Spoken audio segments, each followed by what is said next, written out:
Hey guys, it's me. Sorry to bother you. I just want to let you know we are about to play the Sasquatch Hunter. Great show, great fun with Thomas.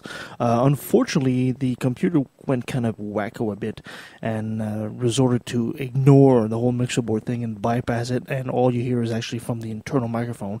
So I'm warning you about the sound quality this episode. I tried to clean up as much as I can, but anyway, it's still a good listen.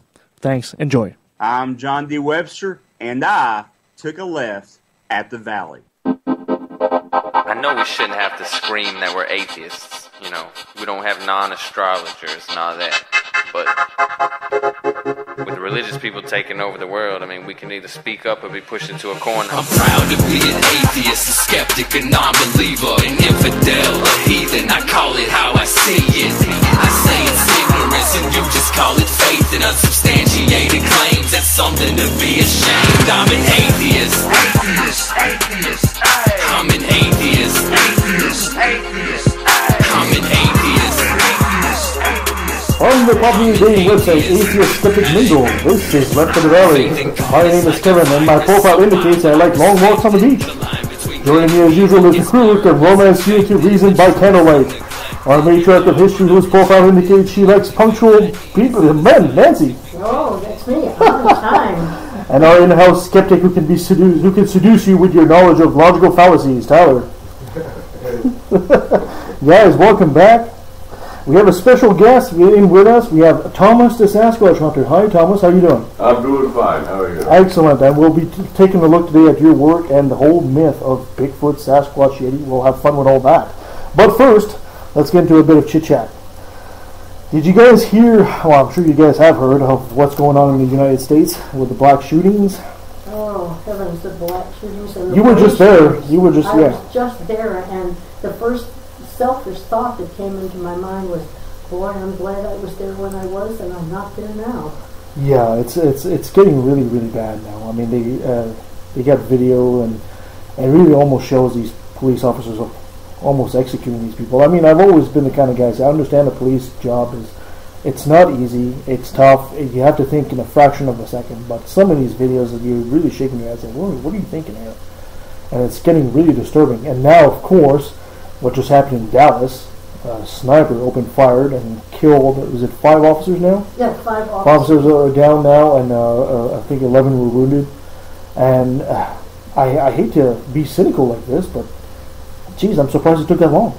Well, speaking, on behalf of Dallas, which is a rare event for me, but there are things about Dallas that's good. One really good thing was that the police were protecting the protesters, and the protest march was entirely peaceful. There were no problems whatsoever, and so the shooter actually had nothing to do with the event. It was just a way that he could ambush the greatest number of police, and he had been planning it for some time. And afterward, people lined up in front of the downtown main police headquarters to hug the police. Yes. And there were people of all races and kinds to do it. So in terms of police relationships and race relationships in Dallas at the present time, you have to be pretty optimistic. Yeah, I sure hope so. I sure hope so. But I think it's high time the Americans have to admit that they have a racial problem in the States and a gun problem. Oh, they've always admitted it. I mean, under pressure, they've admitted it. It's a matter of finding the pathway to the solution. I don't agree they've admitted it. I mean, even the Supreme Court said there is no such thing as racism anymore in the States. They made that, what was that, a couple of years ago, that decision? And I think the general public knows there's an issue, but I don't think so. The authorities will admit to that. Yeah, and I'm not an alcoholic because I don't go to AA meetings. But I have a couple things to add to this, though. I've actually been talking about this quite a bit in the last 24 to 48 hours. I actually posted, I'm not sure if you've seen everything that I post, but I posted a link from the BBC that kind of calculated the numbers and said the cops basically kill 2 people a day in the United States. Mm-hmm. And there's a Washington Post article that I posted this morning that showed that there was a white teenager boy who was murdered by the police, and it didn't get any media attention, really, and that's kind of what his lawyer and whatnot was saying, the family's lawyer.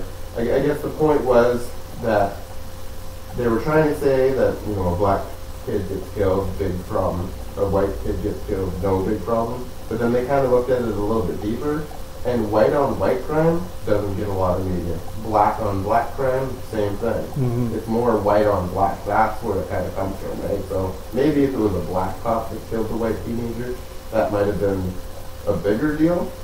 And then what's the other article? I think it's from The Guardian that showed they compared all these other countries. Now you have to factor in there's a huge population difference with, Australia and basically Europe in general compared to the United States.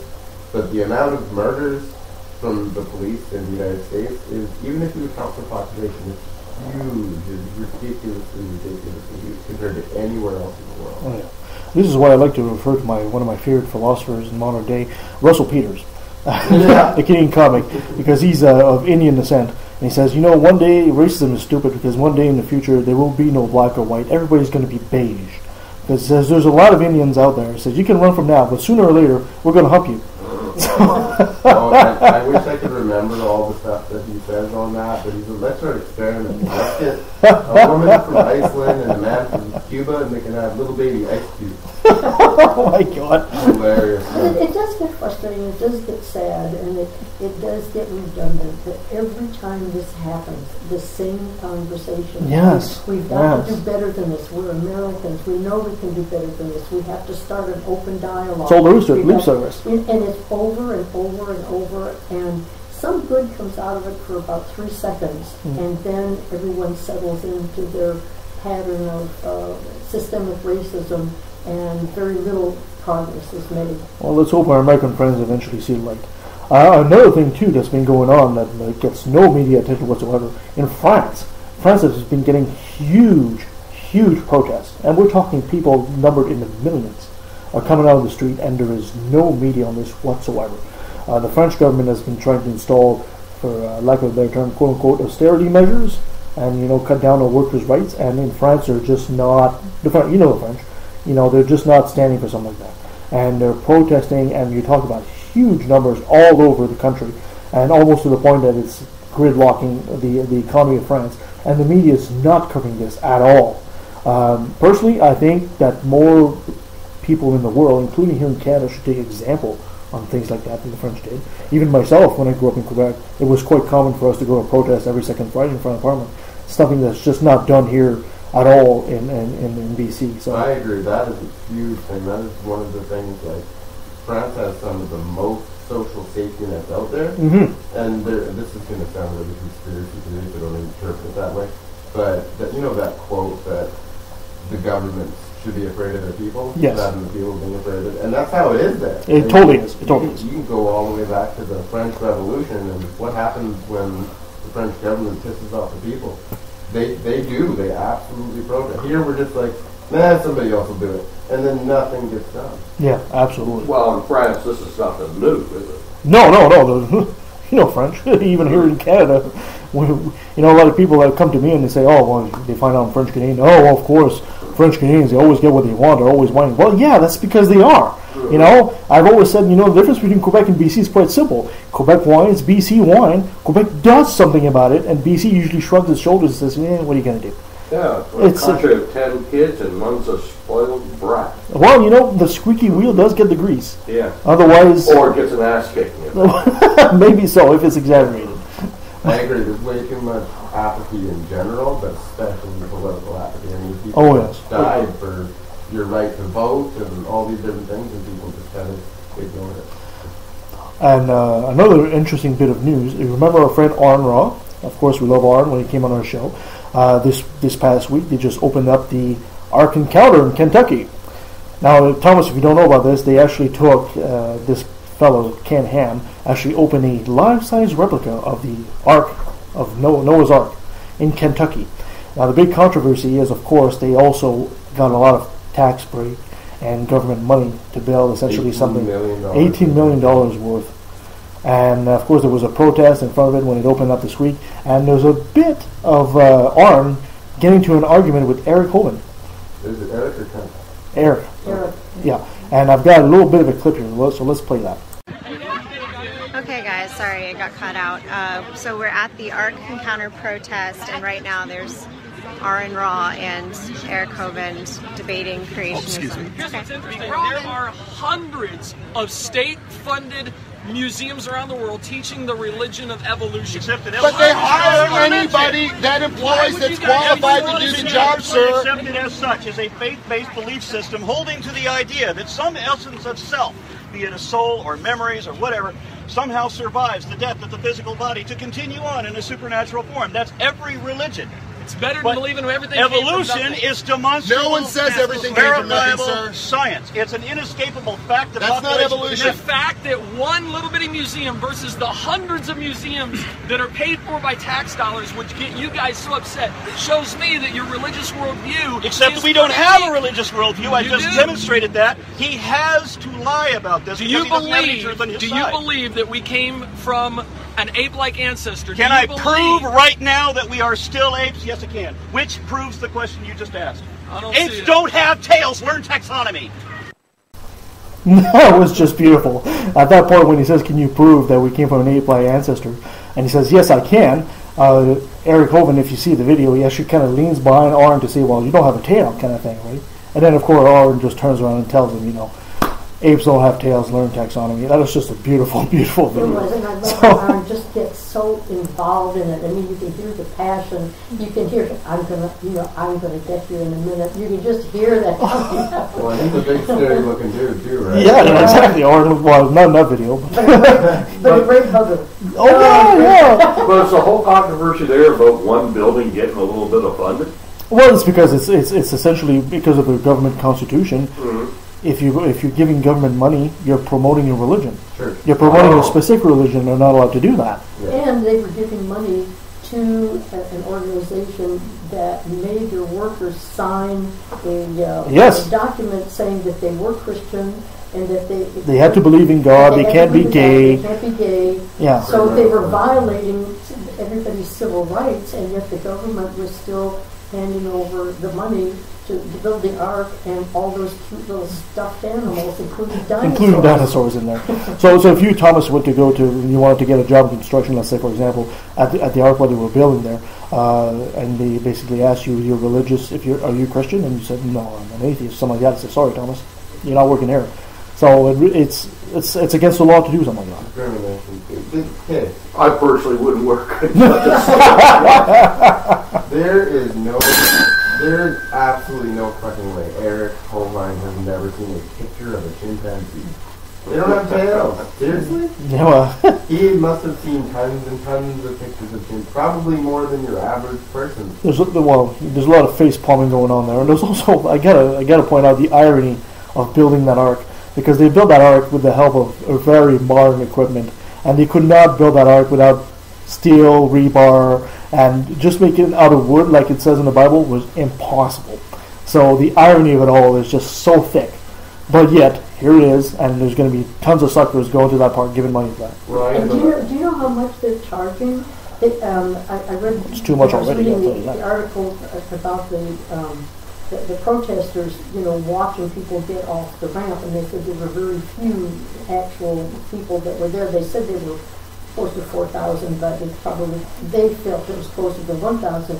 And the cost to get in for adults was $40 for an adult. Oh my God! And I think now I just lost it. It's either $18 for children or $28 for children. Let's say 18. I'll give them the benefit of the doubt. But $40 to go in and see stuffed dinosaurs. That's okay. Here's my prediction. A park like this, it's going to be popular the first year, and then it's going to go in a steady decline and eventually close. Well, God has a budget. Well, and Aaron should have probably pointed out, like I did with the last show, that Eric Hovind says evolution is religion, but then you have people like the director of the Human Genome Project, Francis Collins, who's a PhD biologist, who obviously accepts the fact of evolution, and he's a Christian. Yeah. Same thing with Kenneth Miller. So how is it a religion? You can't be both, right? No, but this is not about convincing one. This is about convincing the public at large. Eric is willfully ignorant anyway. Yeah. Just for everybody else. Absolutely.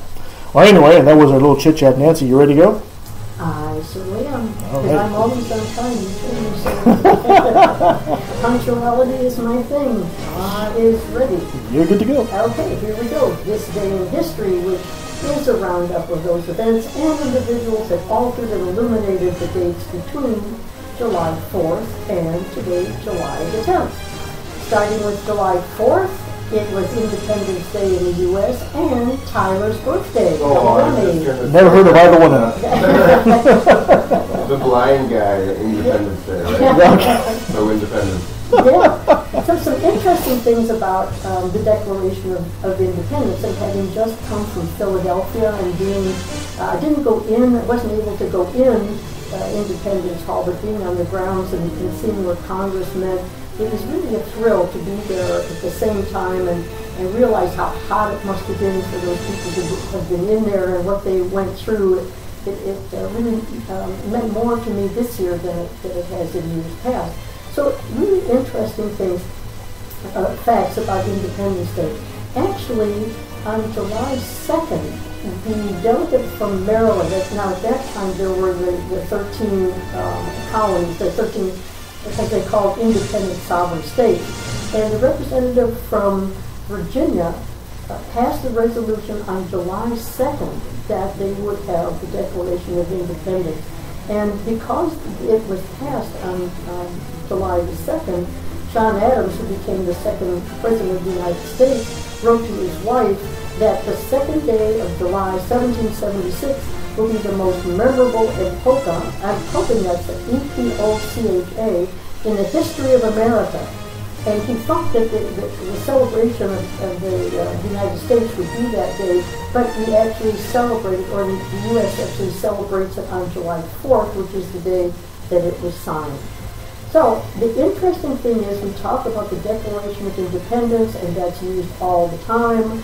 But do you know that there is no Declaration of Independence on the Declaration of Independence? Dun, dun, dun. It's not used. What it says at the top is a declaration by the representatives of the United States of America in General Congress assembled.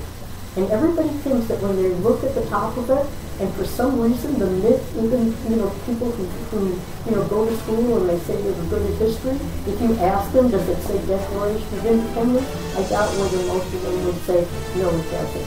A lot of people actually think that they won the war on that day, when that was kind of the beginning, and it was, how many years was it? Like 8 years or more before it actually ended. Actually, the actual War of Independence started a year before, so, and by the time it was over, it's 1878. 1878. No, you're 100 years old. 17. I'm sorry, 17. Yeah, 1778. Yeah, we'll take your credentials away. Yeah, that's take them away, and everyone else can now do it, and I'll sit and steal. No, we love you, Nancy. Stay. No, it was 17. I'm sorry. On behalf of the United States, I would just like to thank France for their independence, right, Kevin? Yeah, absolutely. Yeah. So I really. Anyway, that's a different subject altogether. Yeah, absolutely. The last little bit of trivia is that the Liberty Bell, there is no actual proof that the Liberty Bell rang on July the 4th. It might have been one of the group of bells, but actually the Liberty Bell came to Philadelphia in 1750 and developed a craft. It was then recast, and it was probably one of the bells, but it just developed that reputation after it went on a tour in the early 20th century. So myths are formed. Myths are formed. So even though that all happened, somehow the United States still got off the ground, and it's still going to this day. So I guess that's okay. July 6th, moving ahead. July 6th is Teachers' Day in Peru. And in 1885, I think that's why I was going 1885. Yeah, probably. 1885, French scientist Louis Pasteur, and this is a great little tiny story. Louis Pasteur injected the first of 14 daily doses of rabbit spinal cord suspensions containing progressively inactivated rabies virus into a 9-year-old little boy named Joseph Meister. And he was the first child to get the shots and to survive the rabies epidemic. It was so successful that he grew up, became interested in science, and became the caretaker of the Pasteur Institute until he was 64 years What a old. nice story. Isn't that a great story? That's how, we never know how science can inspire someone's entire life, but it can, and I think that's a delightful story to illustrate it. July 8th is Collector Car Appreciation Day, and in 1947, reports are broadcast that a UFO crash landed in, you want to guess? Roswell. New Mexico. Mhm. That's right, there's the Roswell UFO incident. I saw it on the X-Files. Yeah. In mid-1947, crash of a military air surveillance balloon at a ranch near Roswell gave rise to claims alleging the crash was an extraterrestrial spaceship, and that gave rise to all of the UFO and UFOologists, and all the elaborate conspiracy theories and so forth and so on, and that there was a cover-up, and the wonderful little saying, the truth is out there. I love that. I just think the truth is out there. I also like the term flying saucer that came from that. That's true. That's pretty cool. Flying saucer. I never would have thought of saying that. That's right. That's right. And those who still believe, and the facts don't get in their way. There you go. July 10th is Silence Day, Nicholas Tesla's Day, and Beatles Day. So we get the choice. Like Beatles, like the Fab Four? Yeah, the Beatle Beatles. Oh, the insect. The regular Beatles. Okay, Yeah, well, John Paul. Okay, well. Yeah, okay. Thank you for clarifying that. Yeah, so this is fun trivia. This is an absolute fun trivia. On July 10th, Lady Godiva in 1040, as we know, rode naked on horseback to Coventry, and according to legend, to force her husband, Earl of Mercia, to lower taxes. So that's a good story. But here's one that's built on that, and it's even better. Dr. Seuss, we all know Dr. Seuss, was a legendary children's book author. But he was also a radical ideologist and a lover of reading, lover of history, and among his very creative feats is a very unknown, scandalous one. In 1939, Dr. Seuss left Vanguard for Random House, and he had one condition for the new publisher, that he wanted to do this adult book. He got to the point where he thought, okay, I've done it for children, now I really want to do an adult book. The result was this lovely little book called The Seven Lady Godivas, the true facts concerning history's fairest family. And he made up this story that tells the story of 7 nudist sisters who, after their, I know you're looking at me like a skeptic, this is 100% true. After their father's death, they pledged not to wed until each of them has brought to the light of the world some new and worthy horse truth of benefit to man. So in 1939, they published about 10,000 copies, but only 25 copies sold, and it was a failure. People refused to accept the fact that Dr. Seuss would have this book about 7 naked Lady Godivas. And the book that was published, there were so few of them published that today they were a rarity, and they sold for thousands of pounds. But his Lady Godivas were adorable.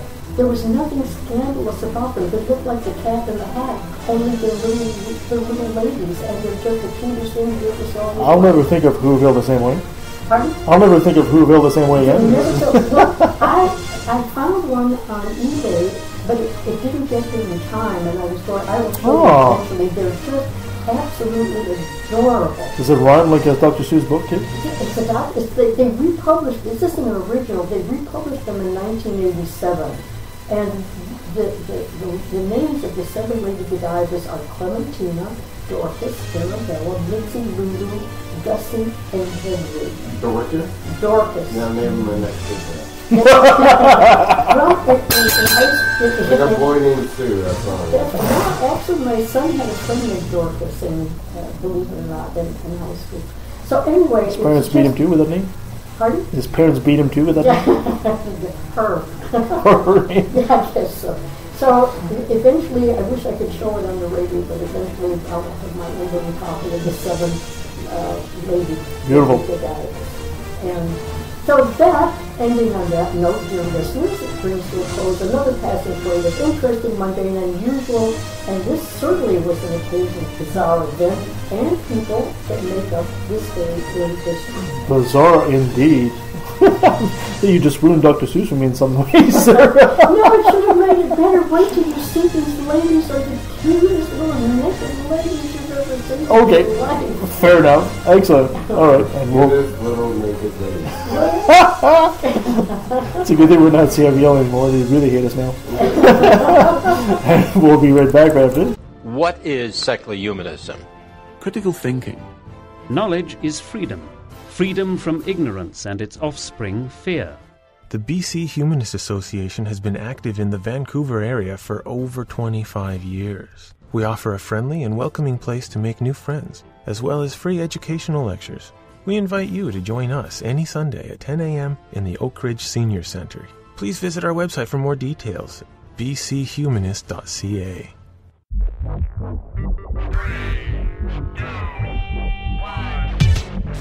Hi, I'm the Supreme Irreverend Dr. Randy Tyson from the Legion of Reason Diversion. Join me and my co-hosts, Christine Shelska, Twyla, and Nate Phelps, as we explore issues at the intersection of atheism, humanism, and skepticism. Topics range from alternative medicine to the interference of religion in public policy. We often have special guests to help us understand the topic du jour. Previous guests include biologist Jerry Coyne, ex-Muslim author Ali Rizvi, philosopher Peter Boghossian, and the late physicist Victor Stanger. You can watch us on the Legion of Reason YouTube channel or subscribe to the audio version through your favorite podcatchers such as iTunes or Stitcher. And don't forget to like the Legion of Reason Facebook page.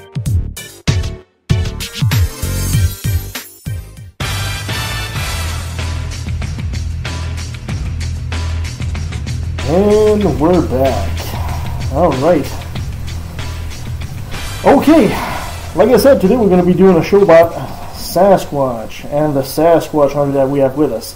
But before we get into that, we're going to get into our usual things that make you go. I have a nice little story for you guys today. It's actually a Canadian story too. I know a lot of our stories are American, but this one's a Canadian. Apparently, a family argument over whether the Earth is flat or round became so heated that one of the participants threw a propane cylinder into a campfire, prompting an intervention by firefighters. The dispute over a question most considered resolved centuries ago boiled over around at St. Lawrence Park in Brockville, Ontario. Police here said a 56-year-old Brockville man was at the campsite with his son and his son's girlfriend when the woman began insisting that the Earth is flat. The older man insisted the Earth is round. It's not clear if anyone at the campfire put forth the argument that the Earth's equatorial bulge may be not perfectly round, but instead of a shape known as oblate spheroid. Nevertheless, police said the man became so enraged he began throwing objects into the campfire, including a propane cylinder. Way to go to make your point, huh? Brockville firefighters were called out to pull out the fire, and by the time police arrived at the scene, the man had left. So now they're looking for the man apparently, and they expect to charge him with mischief. Any comments on this? Well, I can understand. It's somebody would start arguing with me that the Earth is flat.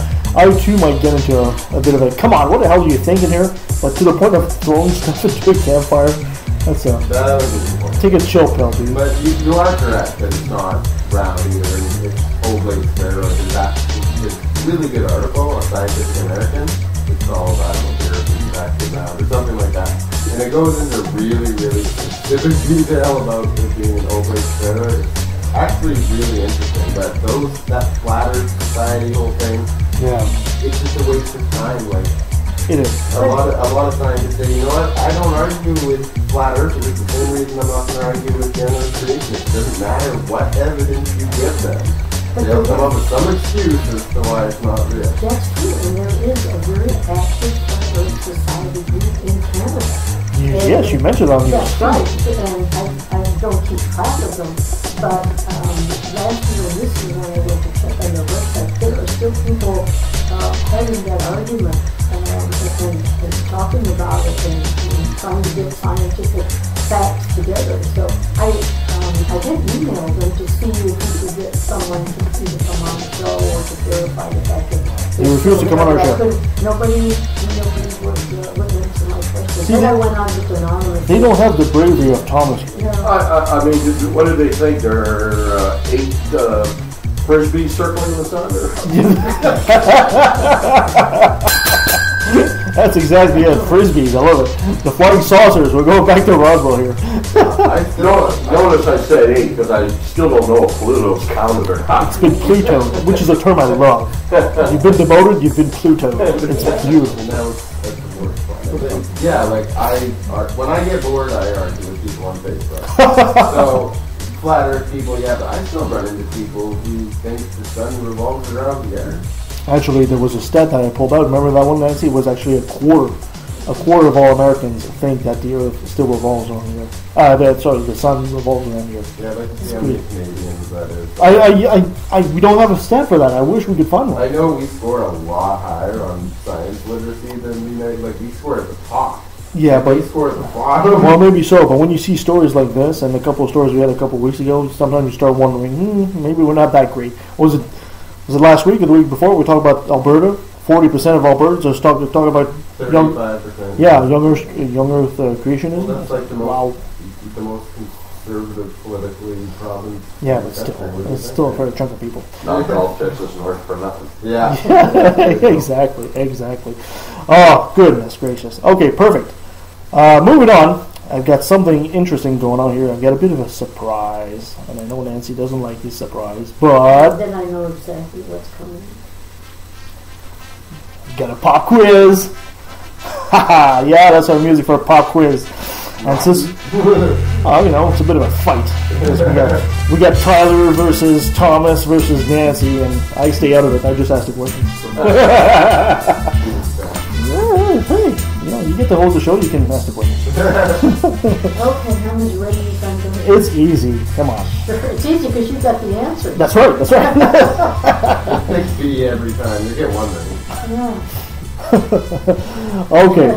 Question 1. Since we're talking about Sasquatch and the Bigfoot and everything, call them what you want today. When was the first reported sighting of Sasquatch by Caucasians, we're talking like Europeans anyway, in Canada? Was it A, in 1811, B, 1876, C, 1901, or was it a D at the 2010 Vancouver Olympics? 1811. I'm with him. Good question. There was no Canada in 1811, so it's a false question. Okay, I'm just going to kick you off the shoulder now. It is 1811. Yeah. Oh, false question. Actually, it was. It's also wrong, by the way. It's also wrong? Oh yeah, there were reports from the Hudson's Bay Company before that. That's the first one that got any publicity. Okay. Yeah. Apparently, I got this from unmuseum.org. Apparently, it's a trader named David Thompson in Jasper, Alberta, who saw footprints 14 inches long with 4 toes in the snow. Question 2. In British North America. This is what. Question 2. In what year did the Daily Colonist of Victoria report the capture of a Sasquatch? 1884. I'm going with that too. I'm with him. I need a T-shirt just pointing toward Thomas. I'm with him. It was actually 1882 written, but it was a typo. Wow. Okay, this guy knows his material. Well, I was going to say, he knows his stuff, and you think you're doing the pop. Apparently. Brave guy. Maybe I can just hand over the question sheet to him, and I can ask him. You want to continue with this, So good. So only 3 questions. Thank goodness. Apparently, it was spotted by a train crew, which they chased it and captured it. Apparently, they named him Jacko. They say it stood 4'7" and weighed 127 pounds. Today, we think it was actually a chimpanzee. No, we don't. Okay. Where is his body now? Oh, we don't know. We can get into that when we get into the show. Perfect. It's in Area 51. In which county is it illegal to kill a Sasquatch? Skamania. Oh my God! Okay, the quiz is done. That's funny. I've never heard of that county. It's Skamania, Washington. Yeah. You know what? We never had a guess that came up that fast with the answers.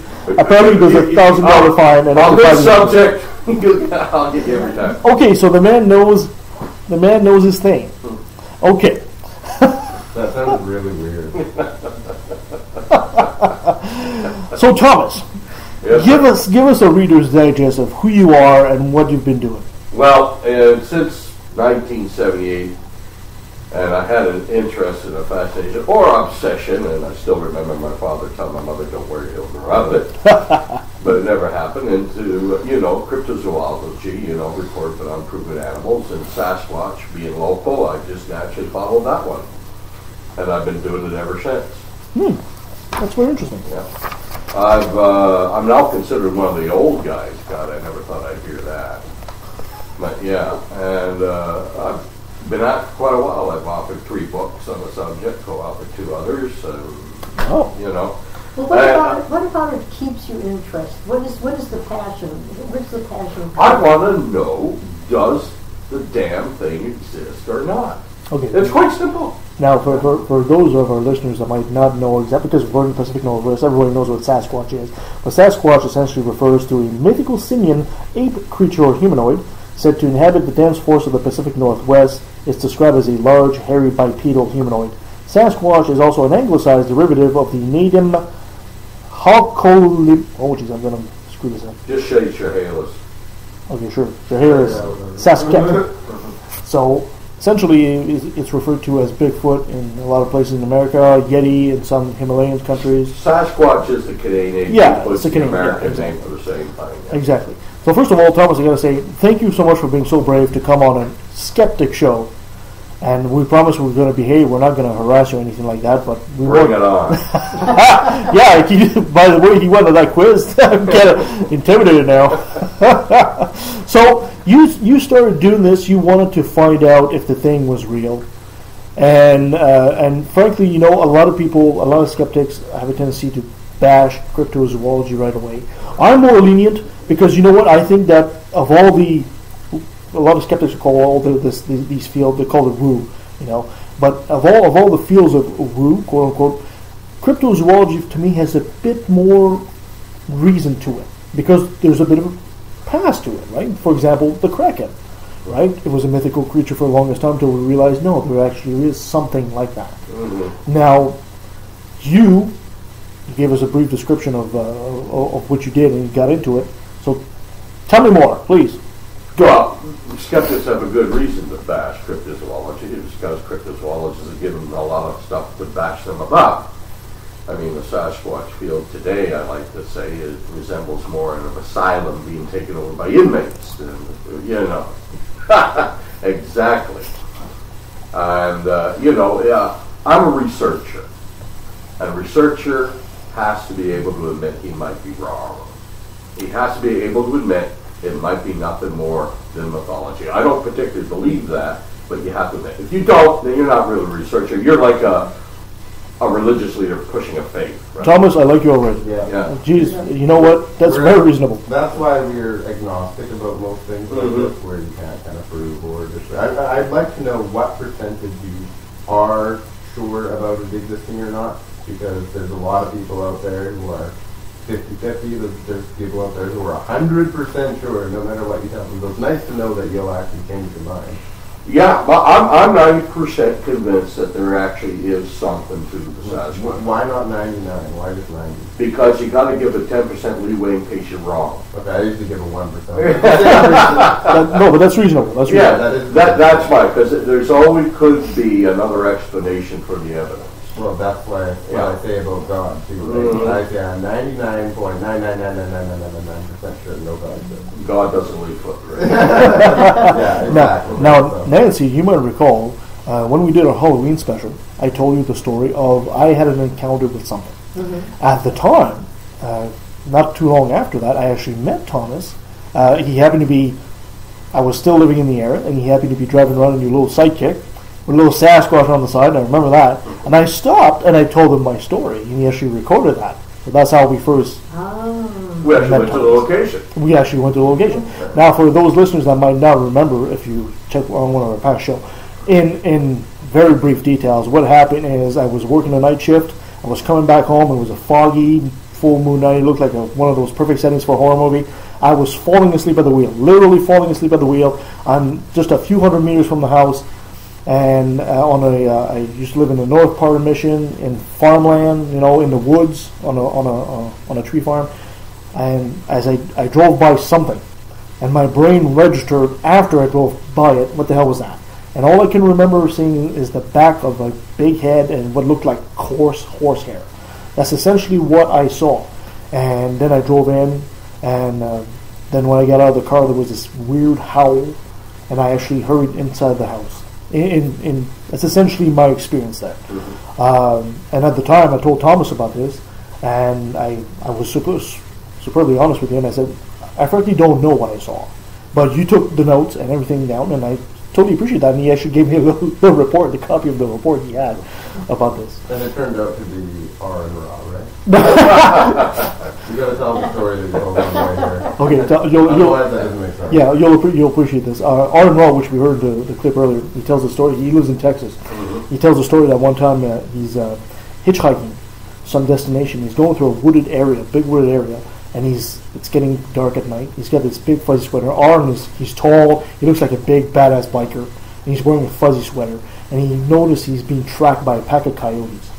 So every once in a while, to make him more skittish, he turns around and roars at them.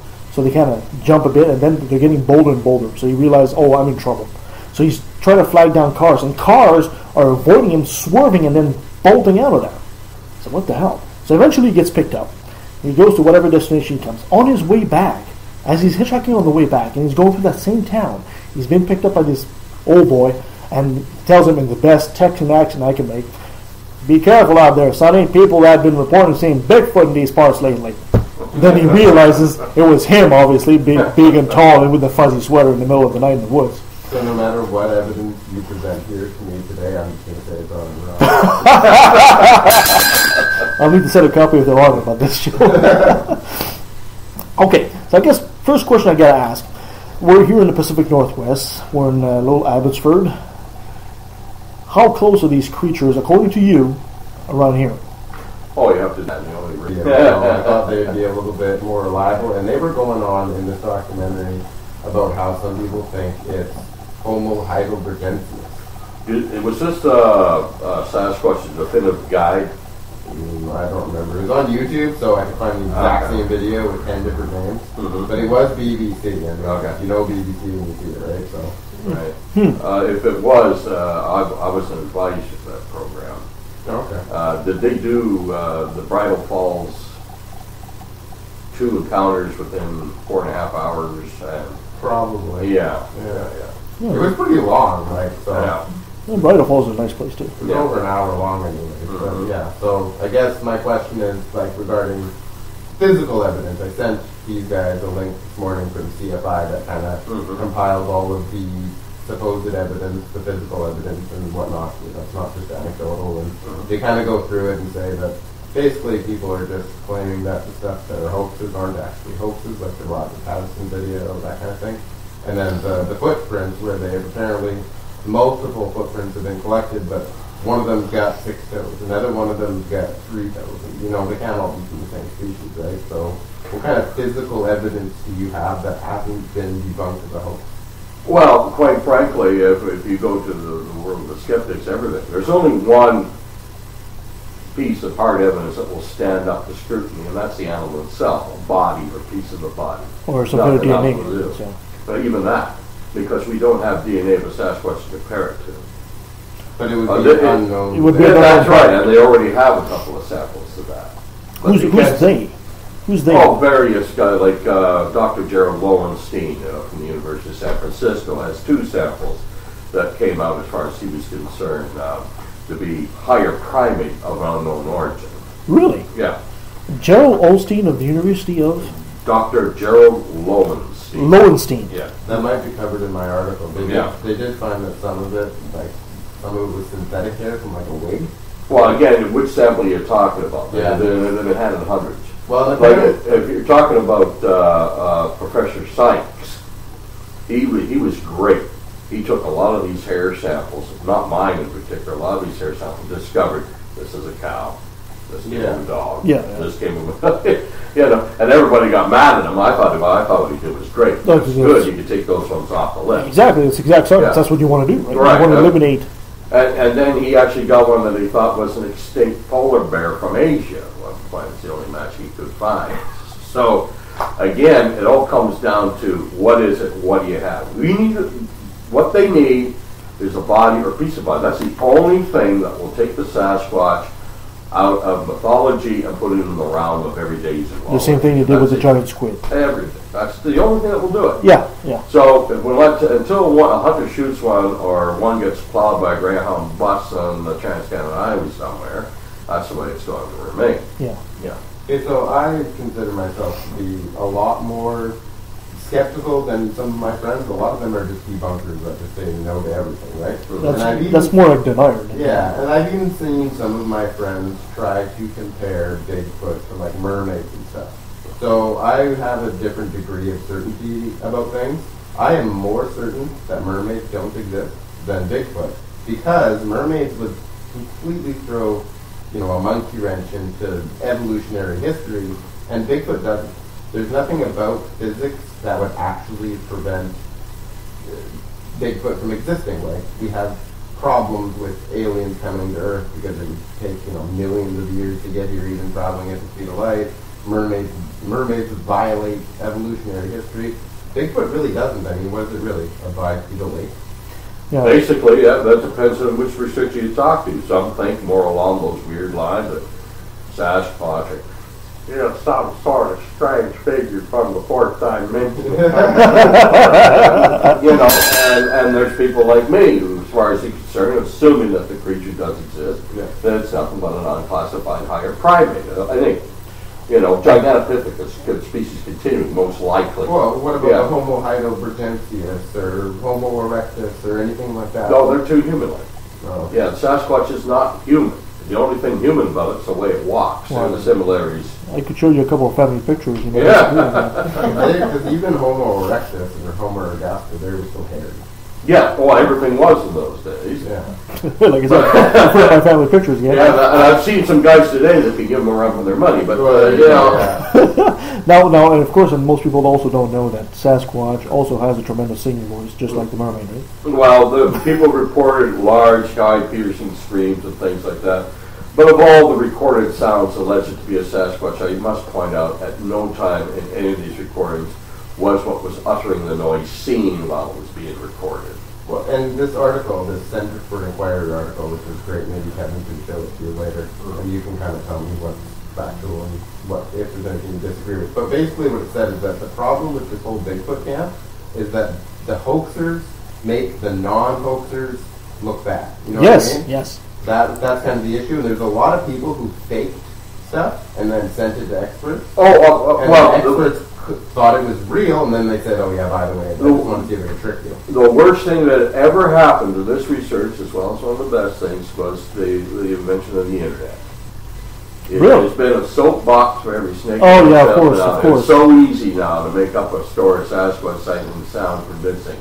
And the problem is, there's a lot of the so-called researchers that want something to be true so badly that they jump on a bandwagon, and weeks go by before they realize their leg is being pulled, and they feel like absolute morons when they do.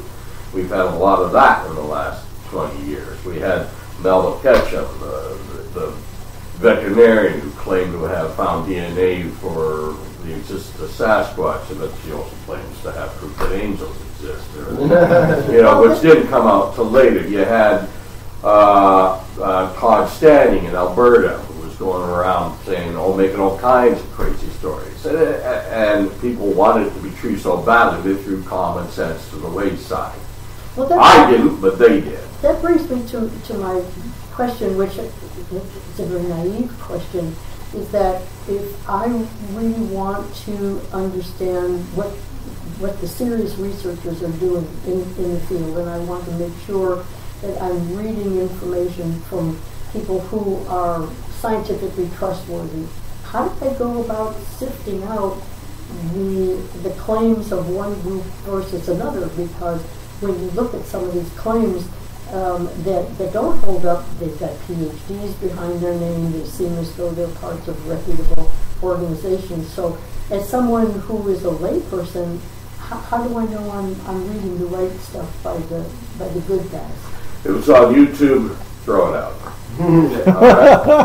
That's quick. Yeah. That opens the whole body of written literature. Well, goodbye PBS. I mean, this stuff, especially in the United States, south of the border, has reached epidemic proportions. Almost every television show, for lack of a better description, is basically Duck Dynasty meets Bigfoot. You know, they're all nonsense. Yeah. They're all full of nonsense. Are there university? Because I was looking at No, there's some university professors. Well, I thought they might have like a .edu link. Oh, hell no. More reliable. Which is why I used the Center for Inquiries because, well, we know those people. Right? No. Why would they waste money on that when they got so many useful things like gender studies to find out? Well, one of the interesting things, and part of the reason why I brought the question up, is that every month the University of Chicago Press, which is a credible organ, certainly, when we say that the University of Chicago is not a credible university or place for learning, they have a free book, an e-book that they give out once a month. And for this month, it was Bigfoot. And the author, I'm forgetting his first name, his last name is very unusual. I think it's Blue, and it is supposed to be a credible a guide in his own experiences and his research. I wonder if you're familiar with that and why, if his being tied as a book from the University of Chicago means he's a serious researcher? Or You got me. I have not heard a peep about anything to do with that. No, it's Blue. Gosh, You're looking at me like I know. I have no idea. It's on Amazon, and it's just called Bigfoot. No surprise there. Mm-hmm. But if you have a chance to look it up, let me know. I'm really interested. If you find out more, you let me know. I will. Yeah. We're now a team. Thomas, do you feel that maybe a lot of the research in the field is, when you're an atheist and you do a show like this, a lot of people jump to conclusions, right? They'll say, for example, well, we don't know how the Big Bang, what happened before the Big Bang, ergo God. And they'll say, well, we don't know what made that footprint, ergo Bigfoot. Yeah, exactly. Well, the Sasquatch is no different than anything else. You get your cheerleaders, you get your distractors, and you get your neutrals. Again, people only go by what they know and what they've seen and what they've read. And when nonsense starts to overtake common sense, that's what people know, that's what people read. And the end result is always the same. One of the main questions that I came across here was these things obviously have a lifespan as does everything else, and they die of natural causes or whatever, right? Mm-hmm. We're not finding any dead bodies either, right? Correct. I don't know how much of this area is uncharted. I know lots of rainforests are completely uncharted. So, have you heard of orang-pendek? Yes. So, that might be a little bit more plausible because they're over in a rainforest that hasn't actually been searched. Mm-hmm. I don't know how much here hasn't been searched, but you would think that you would find dead bodies, right? Well, one would think, but in all the years I've been out there, I have yet to come across the remains of a bear that hadn't been killed by people. I have not come across, I've never seen a wolverine yet. I've only seen a mountain lion once. Yeah, that's what I was wondering. Yeah. How well have these forests and whatnot? There are a lot of areas, not uncharted, but rarely visited because of their reclusiveness and the difficulty to get to them. Any areas within, 5 kilometers of a roadway, they've been trodden on a lot more. But there's a lot of areas, especially in British Columbia, where if you stand on that ridge, you're probably the first person to stand there since the 1940s. And that's how much time goes by before anyone marches through. Well, and that's why I am 100% sure mermaids do not exist. So am I. I'm probably 50-50 with the Bigfoot thing because really it's not that incredible. Like you said, it doesn't break the laws of physics. It doesn't break the laws of evolution or anything like that. There was that Oliver. You're familiar with Oliver? Do you mean the chimpanzee? Yeah, chimpanzee. He walked bipedal, and I mean quite. But he had a spinal condition that caused that. Yeah, but also there is an evolutionary benefit to being bipedal. Being bipedal burns way less calories than being quadrupedal, and we know that from doing tests with humans and chimpanzees on treadmills. And quite so. So that would make sense, right? Yeah, there's actually a lot of research that says bipedalism wasn't all that rare right back then. It may be the other way around. Yeah. You That know. sounds like great advice if you want to lose weight. Yeah. Start walking on all fours. All fours. I mean, when you move out of the trees, the idea of being totally quadruped really doesn't serve any purpose anymore. I crawl around with my 1-year-old all the time. It hurts like hell. Well, thanks to the internet, which we talked about a few minutes ago, I did a little research, and the title of the book that I was referring to, and I should have written it down before I left the house, but thank you, Terry, for the computer. It's called Bigfoot, The Life and Times of a Legend, and the author is Joshua Blue, B-L-U-B-U-H-S. And It sounds like Blue Bug. It's Lives and a little Times over of a 200 Legend? That sounds like a Vanity Fair article. Yeah, it starts out with, last August, 2 men in rural Georgia announced that they had killed Bigfoot. It claimed through instant feverish attention, leading to more than 1,000 news stories worldwide. How long ago? This was last, I guess, in 2015. Despite the fact that nearly everyone knew it was a hoax, though Bigfoot may not exist, there's no denying Bigfoot mania. And it looks like the book itself is a history of Bigfoot going back through what is it, the abominable snowman, the life and times of Bigfoot, and then taking it to the Yeti from 1951 to 1959, the Sasquatch from 1929 to 1958. And then on into the return of Bigfoot from 1967-1980, making sense of the movie, cryptozoology, and the death of... Yeah, you're reading a list of books. Yeah, no, I'm reading what's in his novel, or his work. It's probably okay, so what he's basically done, he's taken a bunch of books and quoted them. Okay. Yeah. The Yeti is actually the name of the creature in the Himalayas. Right. And the abominable snowman was the name given it to by the press in the 1920s when Eric Chipman found his tracks. Sasquatch was a mispronunciation of a Cochehalis word here in British Columbia. It was actually pronounced Susquehanna. But a man named J.W. Burns wrote an article in Maclean's magazine that appeared April 1st, 1929, and he misspelled and mispronounced the word and called it Sasquatch. It's been known as Sasquatch ever since. Bigfoot came about in the late 1950s after the first set of tracks were found in Bluff Creek, California.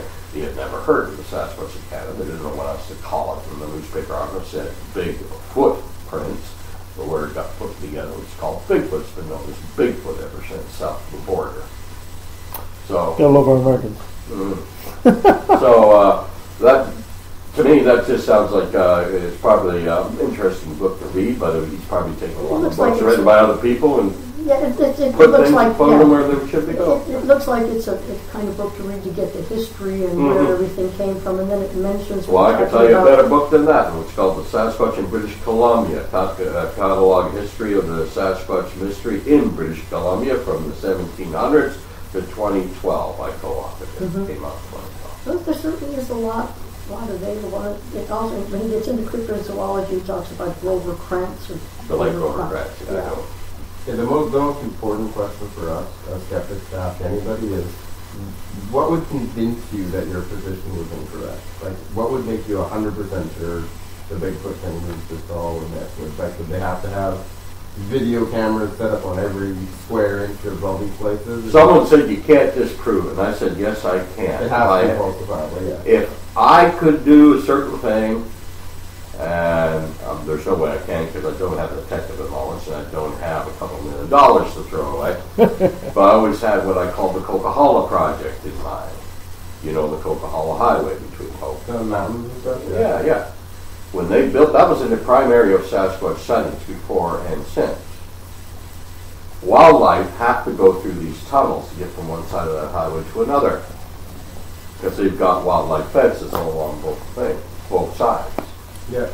If we could get cameras operating off of solar, watching those tunnels, and it would have to be all of them, not just the tunnels, but any river culvert or a creek culvert, anything that's big enough for a man to get through.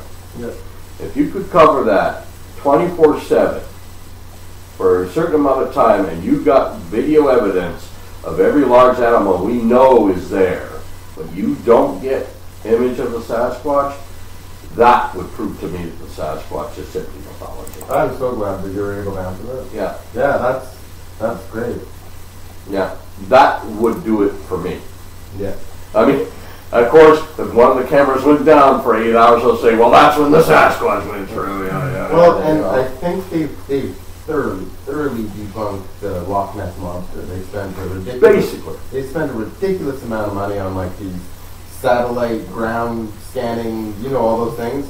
Echo sonar and all. Nothing in there. But what I was going to say is that it seems like all of these myths are actually based on some small, kernel of truth. Like mermaids are actually based on, like Christopher Columbus and stuff saying manatees at nighttime, right? Could be. And they're probably all a bunch of alcoholics anyway.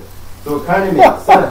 That's where it came from, right? And the Loch Ness Monster It was probably a large eel or something. like a sturgeon, I think the idea was, right? And we have the Ogopogo myth here too in the Okanagan, and it's probably kind of the same thing. It's like Kevin said, it's the from ignorance, I don't know, therefore. Well, like you were talking about earlier, images of the Sasquatch, the images of Ogopogo and the Loch Ness Monster, people expect to see some long-legged plesiosaur when there's probably nothing, if there is such an animal responsible for legend, it's probably nothing like that. Well, I would love to see them do your idea, because I think a lot of other, the quacks you find on the internet, even if we did your idea, they would just say, "Oh, it went somewhere else." Oh, you're never going to convince everybody. Yeah, I know. But One way or the other. Able to answer. I just don't know what that would cost, how feasible it is. Yeah, I know. How many cameras you're talking about, that kind of thing. Well, I do believe there are 18 wildlife tunnels along the length of Coquihalla Highway. Because there is quite a bit of money behind this Bigfoot thing in the States anyways. Right? Well, a lot of private money. Even if like Animal Planet has that show, right? Yeah, well, Finding Biggie, I know them. I've known them since before they did the show. Yeah. They were up here a year ago. I helped set up their town hall meeting they had, because all the people they interviewed were people from my files. Right. And the guy told me right off, the worst thing that could happen to us is we find Bigfoot. Getting the show's done. Yeah. I don't know. You'd probably get a lot of money for it, right? So maybe it wouldn't be the worst thing. I don't know if you would or not. I doubt it. Well, you get vindication. Yeah. I mean, that's all it is. If I found the hard physical evidence that the Sasquatch exists, then it's simply another species of creature out there that I'd be added to the list of zoology, and I could say I was right. Yeah, but couldn't you sell it to a museum and then charge money and get royalties for people? People would pay money to come see that. Oh, come on, that's a P.T. Barnum kind of thing. I don't know how you'd ever get one alive. Well, the guy who made the video, that Roger, what did I say, Patterson? The late Roger Patterson. He made quite a bit of money off that. Yes, he did for that time. He died of Hodgkin's disease in 1972. You mean the government killed him? No, he died of Hodgkin's disease in 1972. And the man who was with them that day, Bob Gibbons, a friend of mine, he's still alive, he's still in Yakima. Basically, Roger and the man who was responsible for his financing then was his brother-in-law, the millionaire Al Diatley. They basically locked poor Bob out of everything, and Bob Gibbons never got anything. If anyone had any reason in the world to come out and say this man faked his film, it was Bob Gibbons, and he still won't. Yeah. Oh, that's interesting. I didn't know that about the film either. I knew that people were claiming it was physically impossible for a human to replicate it. The most interesting thing about the subject of the Patterson film is the intermemorial index of the figure itself. Yeah. When you start talking about that, everyone gets this glazed look over their eyes and say, boy, that's interesting. But what about this guy who says he wore the suit? Yeah, hold on. So for those of us that might not be familiar, the Patterson film, you talk about that very, very famous film. Mm-hmm. You got a few grainy images. And what you see is essentially see what would be a Sasquatch walking, kind of looking back at the camera and continuing on their way. Right? I've already seen that footage, before, but this is radio, so. We need some webcams in here, right? Yeah, you totally need that. It was shot October 20th, 1967 in Wolf Creek, Northern California. Now, you're saying the man who shot the video, to his death, said that this was true footage. Correct. And it was 16mm home movie camera. They didn't have video in those days. Yeah. Yeah. Interesting. But the skeptic's position is that it's a man in a suit. Of course, yes. Didn't somebody say they were in the suit? About 5 people have said they're the man in the suit. The latest one was a guy named Bob Arano. So we could go on all day about that one. This must be very frustrating because, Thomas, I've got to admit to you, I'm pleasantly surprised about this interview. You're very smart. You know your stuff. and you're very reasonable. So this must be, I'm very sympathetic to your position right now, because this must be very frustrating for you to know you go out there, because it's almost like being an atheist. You go out there and you actually are trying to prove something here, and you got idiots coming out of the woodworks making your life very, very difficult. And of course people are shutting you down as soon as they hear something, and they're not actually open to actually skeptically looking at something. And you're also an atheist who lives in the Bible, though. Well, poor guy. That's why we like him already. But I think a lot of people are going to look at the show today when I post the show, and they're going to say, "Oh, for Christ's sake, Sasquatch," you know. And I think that's. They did that to me this morning already. Yeah, this is what's. If you're a skeptic, you gotta let the person at least present what they have. Wow. You know, because if you don't, you're a denier. Exactly. It's both sides, the deniers and the ones who said it's got to be there, they won't accept anything. It's like I said, the advocates. Yeah. You know, like religious leader pushing a faith. I mean, they both. It's like being in Poland in between the Germans and the Russians in 1940, and they're going to hammer at you. You're stuck in the middle. Yeah, that wouldn't be. That's not pretty. Okay, so according to your research that you've done, you said you think that this creature exists, and you think there are some not too far away, and we're not talking about the guy behind the counter at 7-Eleven. And do you have any idea, according to you, what kind of a population you're looking at here? I went along with a late friend of mine, Dr. Grover Krantz. He had the theory, or the hypothesis, that there's probably one Sasquatch for every 100 bears in any given area. Any more than that, I think they'd be seen more often. Any fewer than that, it doesn't seem to be a viable breeding population. Yeah, genetic diversity. Yeah. It's like, I think I read something that said you need like a minimum of 10,000 or something. Yeah, but you know, even a few hundred would keep the species going in certain areas. Yeah, I mean 10,000 spread out over the United States. Yeah, well, in the Pacific Northwest, 10,000 sounds like a lot, but you spread them out all over the Pacific Northwest and North America. You know, that's not a lot. Do the indigenous populations, like way up north, well, not necessarily Inuit, but pretty close to that, because of course you're leaving boreal forest here, because I'm thinking, you know, the boreal forest is mainly their breeding ground and where they inhabit, right? Mm-hmm. Do you think, have you ever heard of them going beyond that, going into tundra or going? Not much.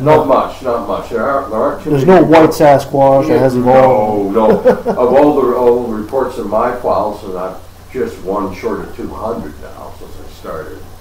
I think I'd have to look back to confirm this, but I think the reports of white-colored Sasquatch you could probably count on one hand. No. Well, German Shepherds. The white one. The albino Sasquatch. I mean, it's not impossible, but it's certainly not common. Most of dark brown, grayish black, jet black. That's usually most of the reporting. And your research would point out that these are essentially herbivores, or are they? Like a bear. Like a bear? Probably 90% vegetarian and 10% meat. Like fish and stuff. Fish, small animals, scavenging. Yeah. I don't think they are predatory of large game as a habit, because they don't have claws, they don't have canines. Well, neither are chimpanzees or gorillas. But they obviously are capable of doing it, so they so desire. You know, and I think if they were, we would know more about them by now, because we have ranchers and farmers complain about lost cattle and stuff like that every year, and that doesn't seem to happen. That's a chupacabra. Yeah.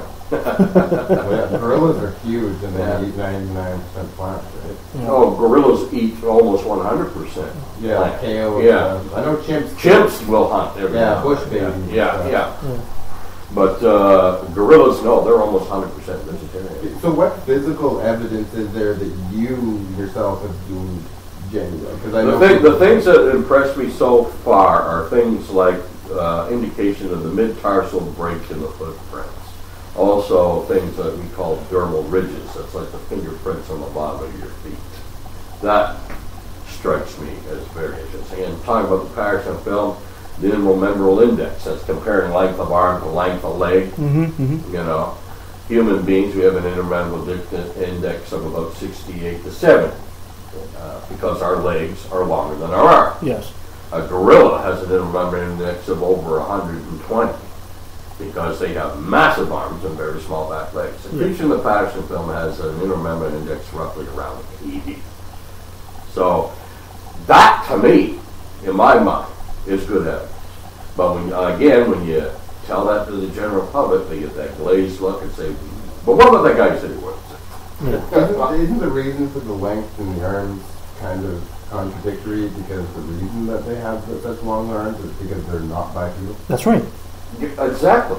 No, but that contradicts what you're saying. No, they have the long arms because they're quadrupeds. Oh, but you're talking about gorillas and chimpanzees. Yeah, I know, but what I'm saying is that the Bigfoot is supposed to be bipedal, but it has the length of arms to legs ratio as a quadrupedal. No, it's like halfway between us and them. Yeah. So their arms are bigger than ours in proportion to our legs, but far smaller than a gorilla or a chimpanzee. Transitional So the number, is it like when you reach that on that scale, you reach 100, then you become a bit of a quadruped at that point, or?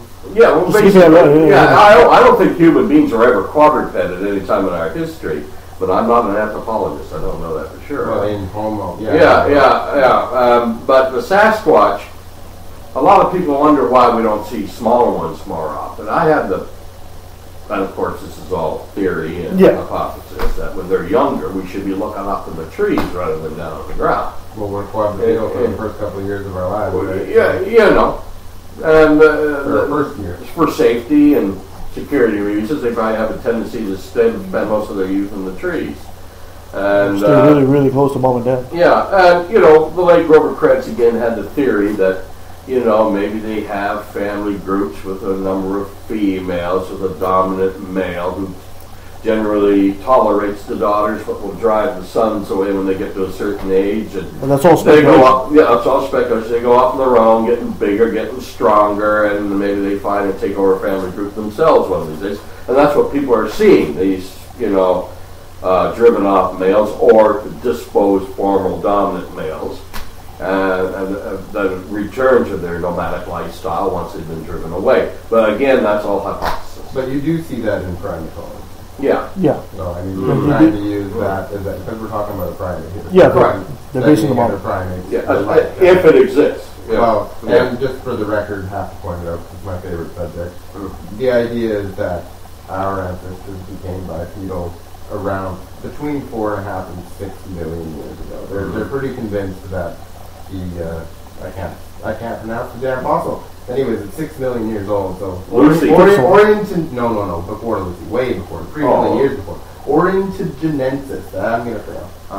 But roughly 6 million years ago is kind of when the beginning of the bipedal thing. So it's been millions and millions of years. So I guess the idea is that they kind of split off from there, though, right? Correct. And the ancestor of the Sasquatch was probably, if my hypothesis is correct, was an animal known as Gigantopithecus blacki, which was a huge Asian ape that supposedly went extinct about 10,000 years ago. And Sasquatch is simply the species continuing. That, to me, is the theory that makes the most sense. Yeah, I think I've read about that. I think their fossils were pretty rare. It was mostly... Yeah, as a matter of fact, the first fossil wasn't found until the late 1930s. And they were found in a Chinese coral shop, not Madonna. Yeah, they were selling them like medicinal purposes. Yeah, what is it? I can't pronounce the bone fragment that they always find, like Madonna or whatever. Yeah, but the large tooth.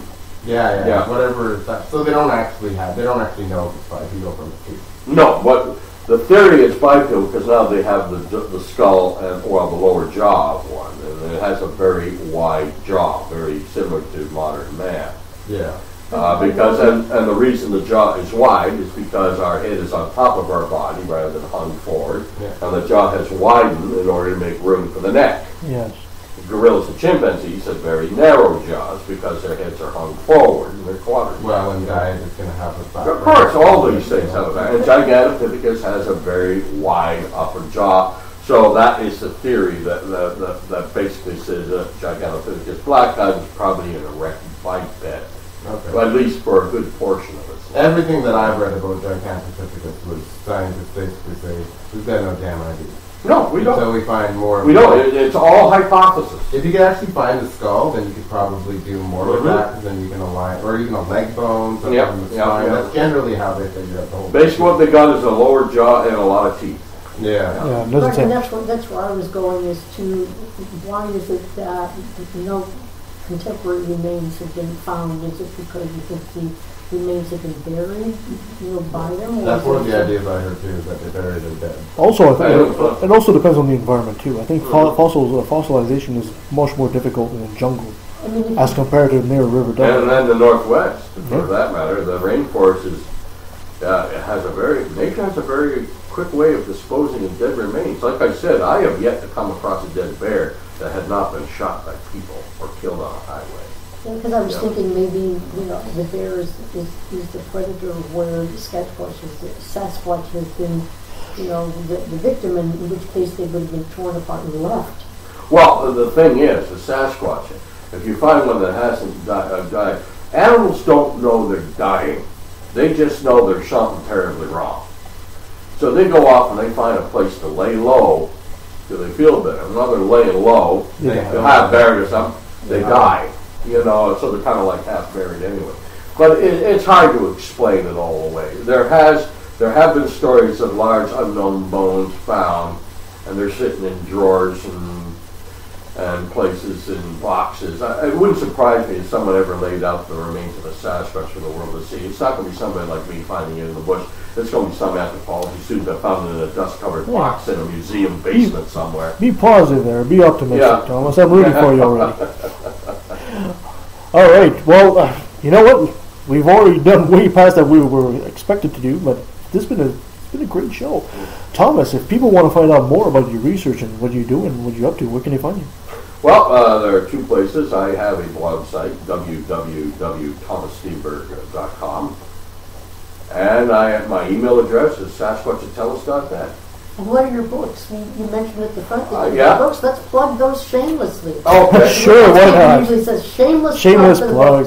Shameless plug number one. The Sasquatch in Alberta, published in 1989. Can't find it, so I guarantee you get one, pull out of it. Well, you probably have a copy of your own book, I assume? Sasquatch Speak with the Continued Mystery came out in 1993. In Search of Giants, 2000. And I co-authored two others, Meet the Sasquatch with Chris Murphy and the late John Gray, who we just lost recently, by the way. Came out in 2004. He's always in the last pocket you look for. Right. And the one I told you about earlier, the Sasquatch in British Columbia, Chronicle History from 1700 to 2012. That came out in 2012. Excellent. Yeah. You should start a Facebook group. No, I'm not on Facebook. I've never had an interest in social media, and I still don't. Oh, I had to send spokesignals to get this guy's attention. Thomas, are your books self-published, or can they be? No, they were all, most of mine. The first one was put out by Western Publishers, Okay. and they closed their door when Brian Maroney brought in the GST.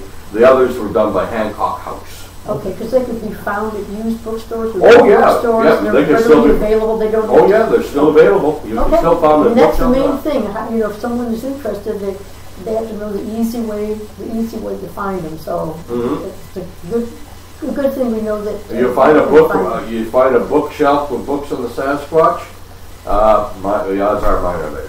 Great. Excellent. Was that the only one who just thought of Graham Hancock when he said that? No, I thought that too. David Hancock, Hancock House Publishers.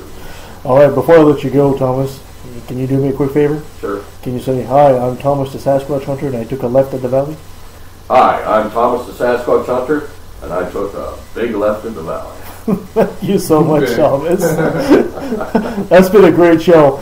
Thank you so much for listening, guys. Thank you for being here. You can find us at leftofthevalley.com. You can look at us on Facebook, on Twitter. Send us an email, leftatthevalley@outlook.com. Coming up next week, we'll be talking to Ray Cullen about the LGBT youth issues. And we also have that interview from Michael Sherman coming on the pipe. Guys, thank you so much. Until next time.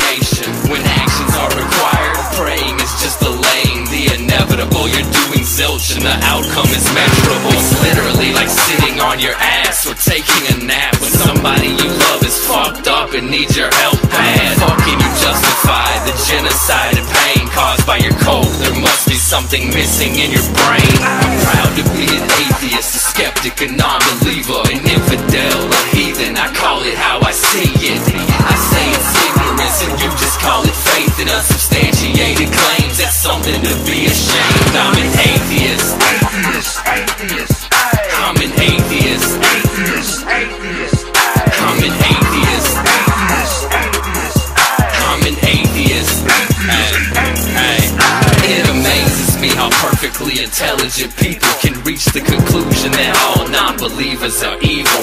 What a fucked up statement. Do you realize what you're saying? But according to your book, this is how your God made me. Skeptical of anything that contradicts history, denies evolution, hates science, promotes mystery. I'd rather see the truth than to bask in my own ignorance. Rather be alone than surrounded by damn idiots. As long as there's a breath in my body, you can bet your last dollar I'll be working hard fighting this problem. Religion is a disease, it comes from culture, only true on a regional scale. Science is universal. Are you to say that Horus isn't real, but Jesus is? Or Zeus, Thor, Mithra, Vishnu, you don't believe in them?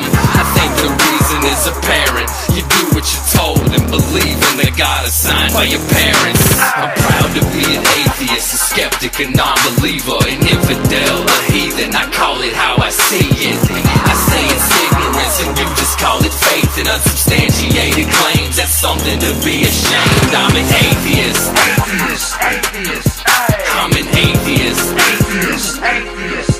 I'm an atheist. I'm an atheist. Now let me take a sec, don't mean to sound so hateful, but I swear to God, pun intended, I find it disgraceful that thousands of children are raped by priests, and since they're holy men of God, they get away scot-free.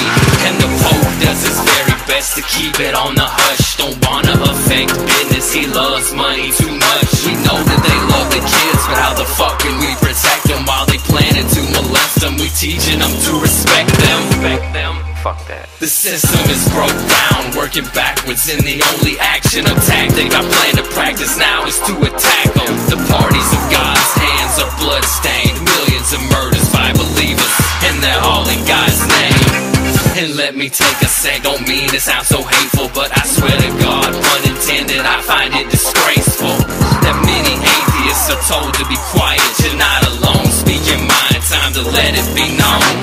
I'm proud to be an atheist, a skeptic, a non-believer, an infidel, a heathen. I call it how I see it. I say it's ignorance and you just call it faith in unsubstantiated claims. That's something to be ashamed. I'm an atheist.